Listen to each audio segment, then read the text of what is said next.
Ya, perkenalkan nama saya Warasan Damani Kuspide, mengajar di PJOK di SD Penangan, nomor 23 Milan Selayang. Boleh. Untuk yang pertama Pak, penanganan masalah siswa, bagaimana cara Bapak untuk membantu siswa yang mengalami masalah belajar atau masalah pribadi di sekolah? Terima kasih. Penanganan siswa itu harus kita buat artinya pengelompokan. Ya, dari situ kita dasarnya tahu bagaimana sikap dan kemampuan siswa. Yang kedua, boleh melalui uji kompetensi siswa. Dari situ kita tahu juga bagaimana pengelompokan siswa, artinya siswa A, siswa B, siswa C, dan seterusnya tahu kita.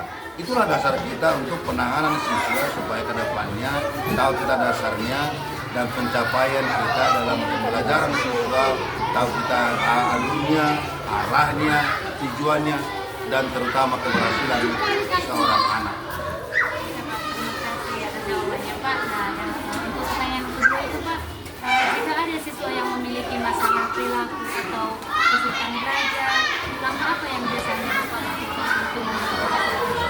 Yang pertama, masalah perilaku belajar, perilaku siswa. Mengenai perilaku siswa, kita harus juga dalami apa itu permasalahan dia. Karena kadang siswa sekarang ini, biarpun itu di SD, sudah banyak mengalami proses mental dari rumah ke sekolah. Jadi kita harus telusuri dulu di mana persoalannya, di mana kurang pasnya, baru kita berikan tindakan. Kemudian tadi yang kedua, tindakan bagi siswa tidak mampu ya tetap kita memberikan pembelajaran pengulangan supaya tetap anak itu mampu. Seperti istilahnya, haruslah anak itu mendekati ke tuntas, dan kalau boleh tuntas itulah minimalnya seorang tujuan pembelajaran kepada anak harus mencapai di setiap sekolah agar berhasil si anak. Itulah. Terima kasih atas jawabannya Pak.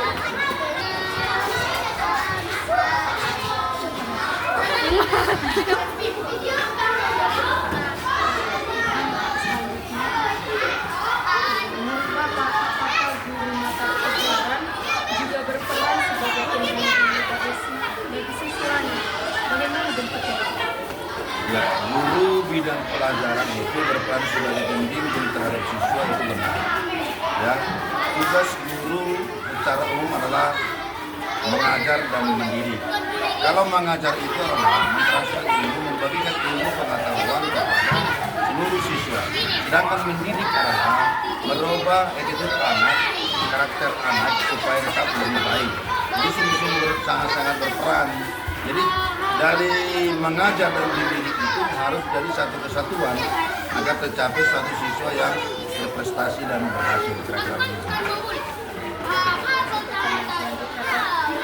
Bagaimana kerjasama guru dengan wali kelas atau kepala sekolah dalam menangani masalah siswa? Antara guru bidang studi dan wali kelas dan juga kepala sekolah itu harus benar-benar kerjasama supaya tidak ada kekeliruan dalam penanganan anak. Nah, jadi jangan nanti guru si A membimbing anak seperti ini, membimbing guru si B seperti ini. Jadi biar satu tujuan, karena dalam setiap sekolah itu ya tujuan sekolah itu benar-benar harus seluruh guru tahu kemana arahnya, bagaimana dalam proses mendidik siswa. Jadi semua sekolah tujuan itu berbeda. Itulah proses dalam pembinaan dan penanganan siswa dalam proses pembelajaran di setiap sekolah.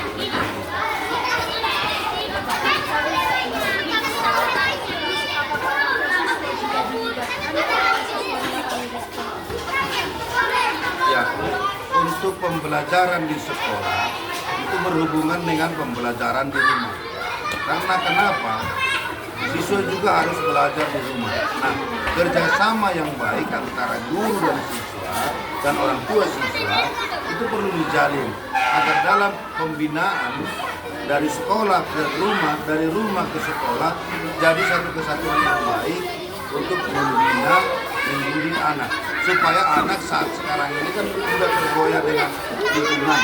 Itu juga kita antisipasi, biarlah anak mereka antara guru dan orang tua sama-sama mendidik, dan siswa benar-benar kita berikan suatu masukan bahwasannya adalah sekolah itu rumah kedua.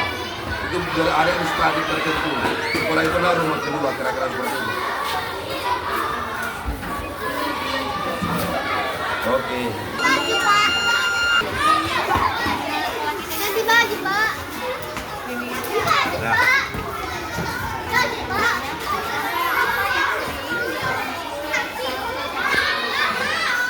masalahnya tangani ya. Jadi kalau biasanya setiap proses bimbingan konseling atau bimbingan penyeludupan itu sudah sampai kepada siswa. Kalau di tingkat sekolah dasar dia rata-rata itu hanya keterlambatan, absen, PR, ya itu yang hal yang tiga ini Pak. Ya, namun itu tetap ditangani oleh bimbingan konseling supaya ada peran guru bimbingan konseling yang sudah berpendidikan khusus dalam penanganan anak. Jadi kalau hal-hal yang lain tidak ada, itu yang paling lambat, tidak hadiran, masalah PR, pengerjaan tugas rumah yang tidak pernah siap, itu sering terjadi kalau tingkat sekolah dasar. Kekerasan lain tidak ada.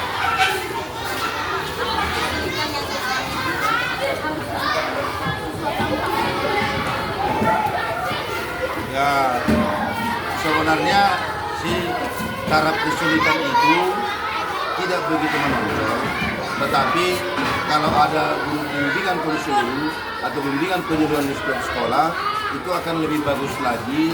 Sudah ada pembagian tugas, sudah ada pengajaran tertentu dari bimbingan konseling untuk proses pembinaan dan penanganan anak dalam artinya mengenai betul sikap dan karakter anak. Jadi kalau nanti dicampur baurkan dengan wali kelas, dia mengajar, dia membimbing, dia semuanya akan kurang maksimal. Itu saja karena kurangnya.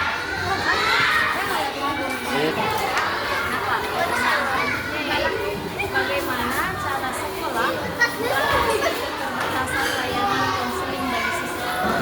Bagaimana cara sekolah? Mengatasi keterbatasan.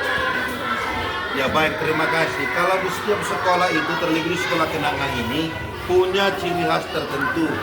Melalui apa? Ada peraturan dan peraturan ketentuan yang tertentu. Itu pertama.